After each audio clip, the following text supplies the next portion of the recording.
The rise in student voting rates increased the place of student voters in the consciousness of the leaders and institutions whose decisions impact how students engage with democracy. Personally, I've been involved with student voting efforts ever since I was a student myself in college. And in 2015, someone named Sam Novy had come to Young Invincibles with an idea of working with the Department of Education to issue a Dear Colleague letter to make sure that colleges and universities across the country knew that they were required by federal law through the Higher Education Act to provide voter registration for their students. We knew at the time that many campuses were not doing that, and if they were, it was a pretty low bar. They were sending it out in an email as a reminder, but we knew that there was a lot more that could be done. So I was thinking, maybe we could get a couple hundred, they'll participate with us, we'll have a nice little data set for research, it'll be really cool. And at one point, it just hit a tipping point. And so now this little study that couldn't be done has become something quite robust. We now have nearly 1,200 participating colleges and universities. DC and all of our elected officials are very transactional. They'll pay attention when you're protesting, but if you don't follow it up with a vote, they think you didn't really mean it, so they'll let that go from their world of, attention, essentially. So even if it's only 2% of you that show up and say, hey, this matters to me, if you register that, then they will register it too and give it its due. After record-breaking student turnout rates in 2020, officials in Washington, D.C., and campus leaders throughout the country began paying more attention to the student vote movement.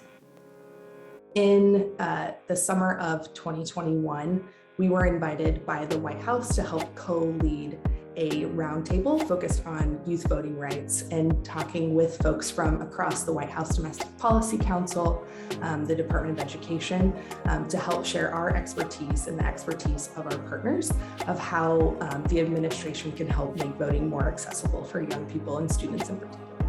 Governor has just announced a new civic institute here in Tennessee.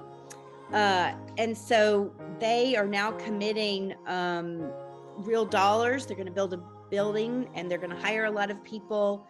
And the Institute will do student civic work and civic engagement throughout a lot of our other colleges. So it's the story of stakeholders across these campuses and across the organizations that are part of the Students Learn, Students Vote Coalition that are in conversation together, from college and university presidents and chancellors that all in convenes as part of our President's Council, and that have made a commitment publicly to full student voter participation, to the students that serve as fellows on campuses and are doing the work as part of the federal work study program to ensure that their peers are registered and educated and ready to turn out to vote, to the faculty and staff who center this work, who research this work, to the nonprofit groups in communities and the local election officials that we're seeing step up in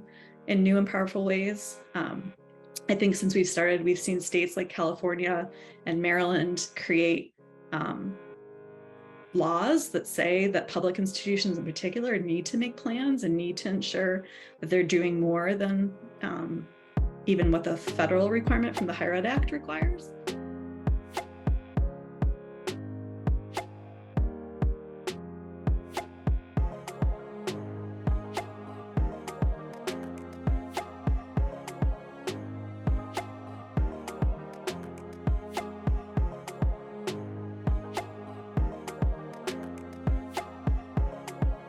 These collaborations have continued into 2022 and include leaders on every level, from the White House to college campuses throughout the U.S.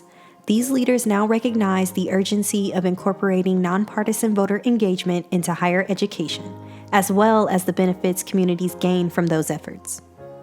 And there are almost 20 million college and university students. That is a powerful demographic group. So they don't like what they see going on, they need to get out there and get involved. Voting is pretty fundamental, that's why.